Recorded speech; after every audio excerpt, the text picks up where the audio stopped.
The grand chambers of the Zirathian palace pulsed with a faint blue glow, the walls alive with bioluminescent patterns that shifted like the tides of an alien sea. The air smelled of strange spices and blooming crystal flowers, their petals humming with energy. It was a world of beauty and danger, where politics played out in whispers sharper than knives. At the center of it all sat the queen, regal and serene, her presence commanding. Her skin shimmered with a subtle iridescence, and her eyes, unfathomable pools of violet, held the weight of countless millennia. She was the heart of her people, their sovereign and protector. Yet, in the privacy of her throne, she often felt the cold loneliness that came with her crown. Today, however, was different. By her side stood a human, clad in dark armor, the metal gleaming under the soft lights. He was tall, his stance unwavering, a silent guardian. He had been chosen not by her people, but by fate, a peculiar twist of diplomacy when the Terran coalition offered their finest to protect the queen after an assassination attempt. Many had balked at the idea of a human in such proximity to their monarch, but she had accepted it with quiet curiosity. The human intrigued her. He rarely spoke unless spoken to, and his eyes were always scanning, ever vigilant. There was a hardness to him, an edge honed by battle. But beneath that exterior, she sensed something more, a longing, perhaps, or a burden he carried. She didn't pry. Not at first. As days turned into weeks, a delicate rhythm formed between them. She would glance at him during court sessions, wondering what he thought of the alien grandeur around him. Did he find it beautiful or grotesque? Did he miss the stars of his home? One evening, after the court had dispersed and the palace had grown quiet, she dismissed the attendants and turned to him. "Do you ever grow weary of silence?" He tilted his head, considering her words. His voice, when it came, was low and steady. "It is not the silence that wearies me, Your Majesty. It is the waiting." "The waiting?" she asked, intrigued. "For the inevitable. For danger." His eyes met hers, a fleeting vulnerability in their depths. "But I suppose that is the life of a bodyguard." "And what of the life of a man?" she pressed. "Do you not miss it?" For a moment, the mask slipped. "Sometimes," he admitted. "But duty is purpose.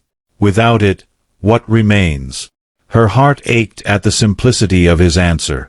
She, too, had known the weight of duty, the sacrifices it demanded. Yet here was a man who bore it without complaint, without seeking solace. That night, she lingered longer than she should have, speaking of stars and lost dreams, of ancient Zirathian legends and the human tales he remembered from childhood. It was the first of many such nights. Over time, the formalities between them began to erode. She would find him in the gardens, standing beneath the towering crystalline trees, the alien moonlight casting shadows across his face. Sometimes she would join him, and they would walk in silence, the unspoken understanding growing between them. One evening, as a storm raged outside the palace, lightning illuminating the sky in brilliant flashes, he found her staring out the window, lost in thought. "Are you afraid of the storm?" he asked, his voice soft. She shook her head. "No. I find it beautiful." "So do I." She turned to him, something unspoken hanging in the air between them. "Why did you accept this assignment?" she asked. "To guard a queen of a race not your own?" He hesitated. At first, it was duty. Orders given, orders followed. But now. She stepped closer, the distance between them shrinking. "And now." His breath hitched, and for the first time, he allowed himself to meet her gaze fully, without the barriers of rank or protocol. "Now, it is because of you." Her heart raced, and in that moment, the world outside, the storm, the palace, the politics, faded away. All that remained was the fragile connection between a human and an alien queen, two souls drawn together by fate and circumstance. She reached for him, her hand brushing against his. "Then stay," she whispered. And he did. The storm continued to rage outside, the winds howling through the palace's crystalline spires. But within the grand chamber, there was only quiet, an intimate stillness that wrapped around them. His hand, calloused and strong, clasped hers gently, as though afraid too firm a grip might shatter the fragile bond they had just acknowledged. In the days that followed, their connection deepened. They spoke of things that went beyond duty or the politics of their respective peoples.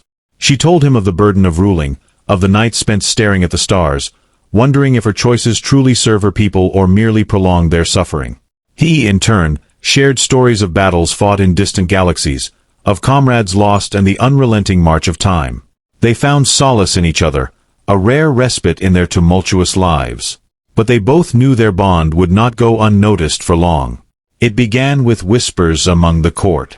The advisors watched the queen and her human bodyguard with wary eyes, their antennae twitching in disapproval. They did not speak openly, but the tension in the air was palpable.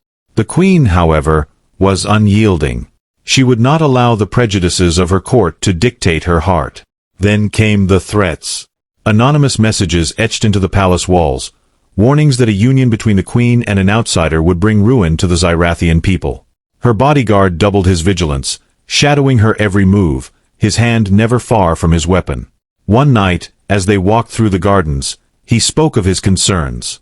"They will not stop," he said, his voice low and tense. "Your life is in greater danger now because of me." She stopped, turning to face him.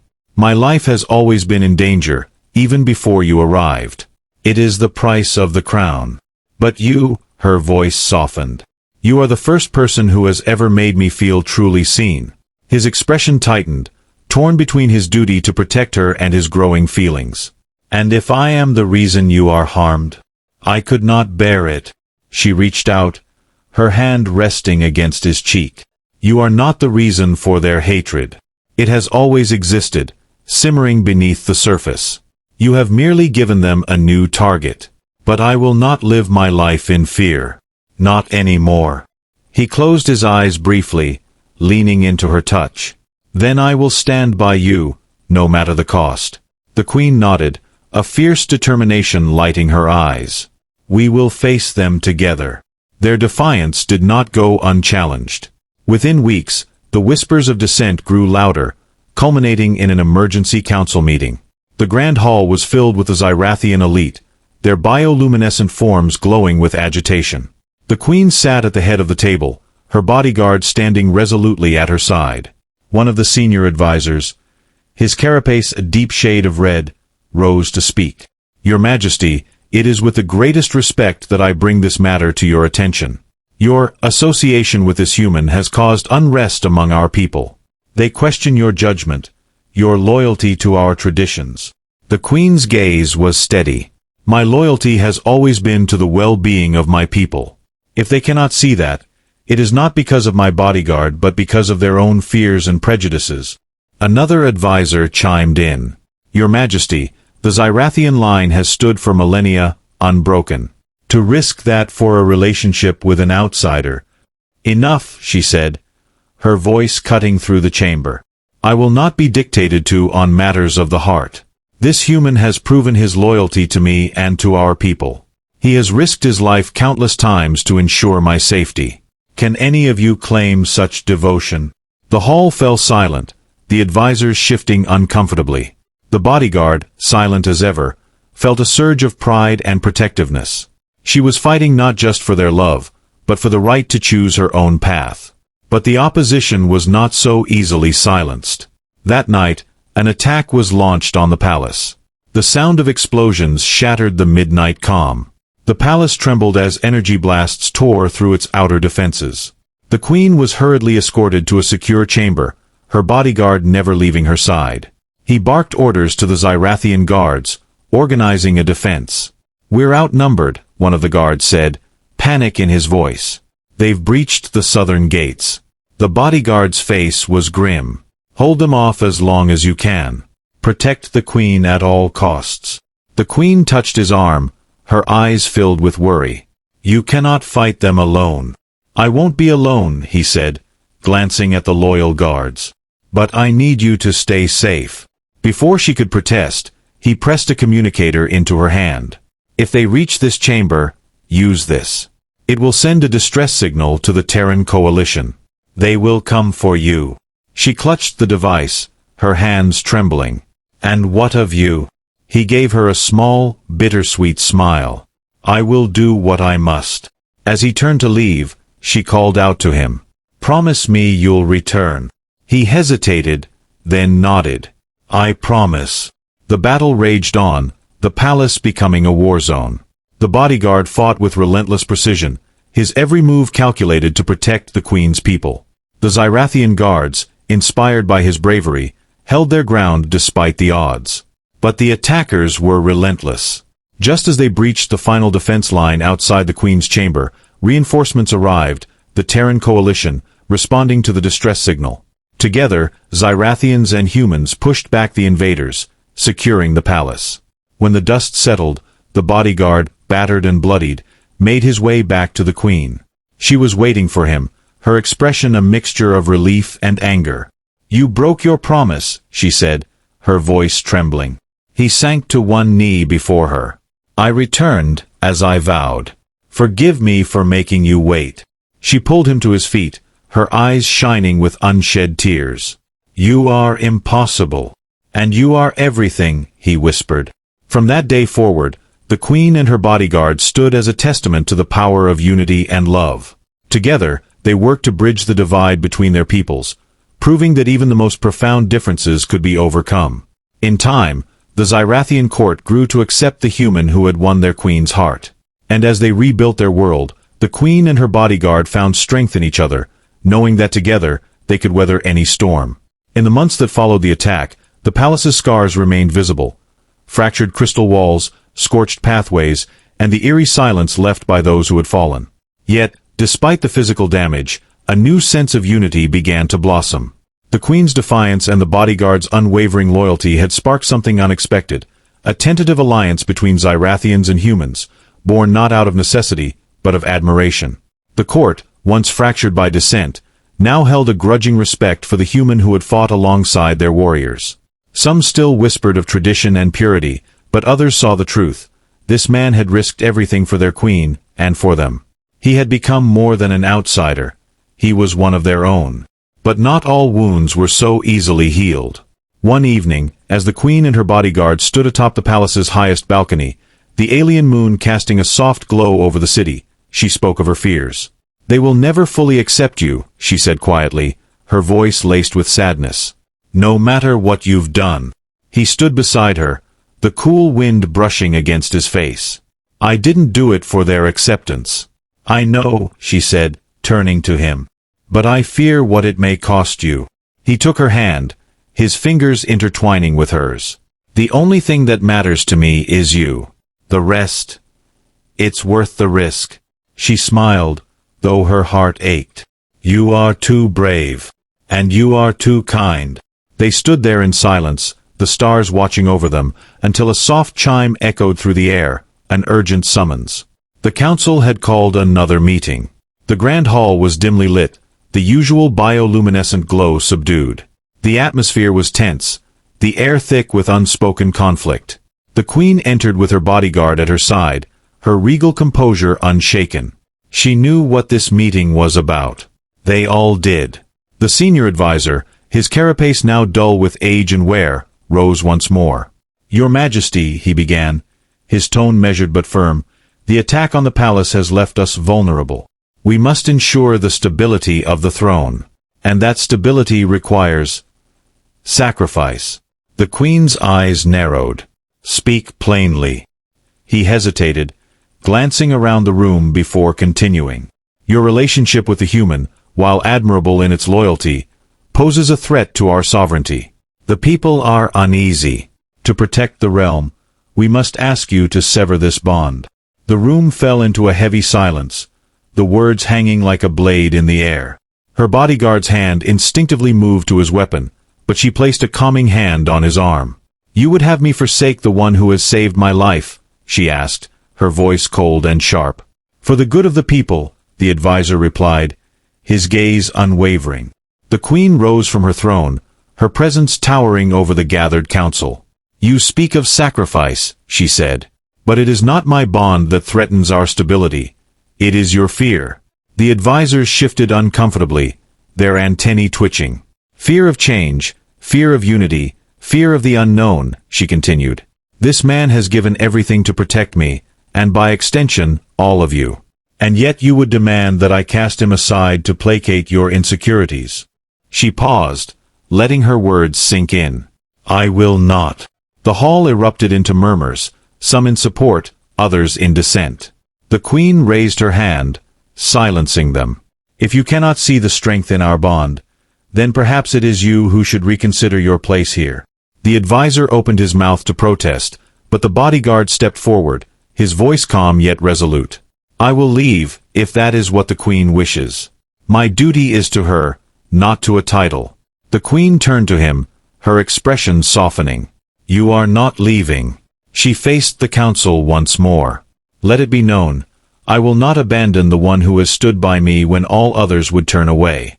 If that is unacceptable, then you are free to leave. But know this, any who plot against him or me will be considered traitors. The room fell into stunned silence. One by one, the advisors lowered their heads, accepting her decree. The queen's will was absolute. In the days that followed, the palace began to heal. Repairs were made, and the once fractured court began to unite under the queen's unwavering leadership. Her bond with the human bodyguard became a symbol of resilience, a testament to the strength that could be found in love and loyalty. But beyond the palace walls, threats still lurked. Not everyone was content with the queen's decision. Factions formed in the shadows, plotting against the new alliance. The queen and her bodyguard knew they would face more challenges, but they were ready. For together, they were unstoppable. And as the stars shimmered above, they stood side by side, knowing that whatever the future held, they would face it as one. Time passed, and though there were whispers of rebellion, the palace grew more peaceful with each passing season. The queen and her bodyguard remained at the heart of it all, two souls bound by love and forged in fire. Their bond became a legend whispered throughout the galaxy, a tale of defiance, unity, and devotion. Despite lingering tensions, the queen's wisdom and the bodyguard's strength gradually won over even the most skeptical. Together, they led initiatives to strengthen the fragile alliance between Zirathians and humans. Trade routes opened, technological exchanges flourished, and cultural festivals celebrated their shared future. It wasn't just diplomacy that blossomed, it was the people themselves. Zirathian children laughed alongside human children, playing in the streets of the capital. Soldiers from both species stood side by side, protecting a peace that had once seemed impossible. One day, as the twin suns of the Zirathian homeworld set, painting the sky with hues of gold and violet, the queen and her bodyguard stood atop the same balcony where they had once whispered of duty and fear. But now, there was only joy. She turned to him, her eyes sparkling with a contentment she had not known in years. Do you ever regret it? She asked softly. He smiled, his hand resting over hers. Not for a single moment.